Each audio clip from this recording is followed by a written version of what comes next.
Paano po maiiwasan ang mga ganitong pangyayari sa ating Facebook?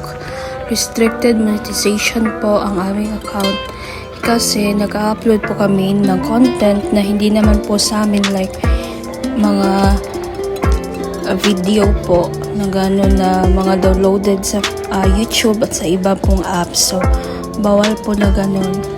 Ito po ang mangyayari pag yan po ang gagawin nyo sa inyong page. Limited, original, unoriginal content.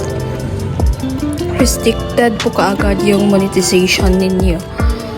Yes po. So, bawal po natin gawin yun. Pwede naman po mag-request ng review para maibalik ang monetization. But need po i-delete lahat ng video na iyon pag na-upload po ninyo. Kagaya po nito, wala na po yung mga video sa aming page.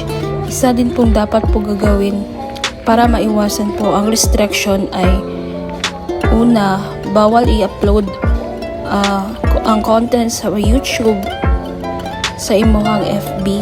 So, bawal siya i-upload kung hindi naman sa'yo yung video kasi madidetect siya ni Meta.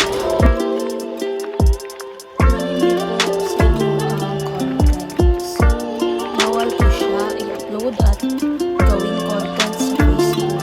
Number 2, bawal mag-post ng video na binang o dili imuha like cartoons, anime, or any videos na dili imuha. So, ano siya guys, bawal gid siya mamuha ang videos. Bawal mo edit, bawal mo cut para inyong imuha. So, bawal na siya guys, madetect siya, makapiright na siya. Number 3, bawal mo post o video na logo sa TikTok, CapCut, at etc. So yes, madetect po na siya ni Meta, labi na ang mga videos nga na ay logo or kanang naa siya TikTok, CapCut, and YouTube. So number 4, bawal mo gamit og music. Any music dapat original audio ra siya sa video imuhang i-upload.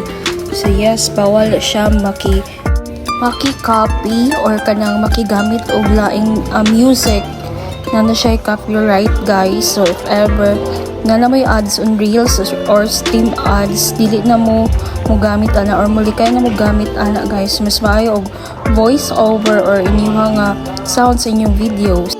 But naay si Facebook nga audio nga pwede na to gamiton. So, muna siya ang next na to nga tutorial guys. Asa na to makitaan ang approved na music ni Meta. Muna siya guys. I hope na amoy na learn or sa ato ang tutorial as of today. So, thank you for watching. Please share. Thank you.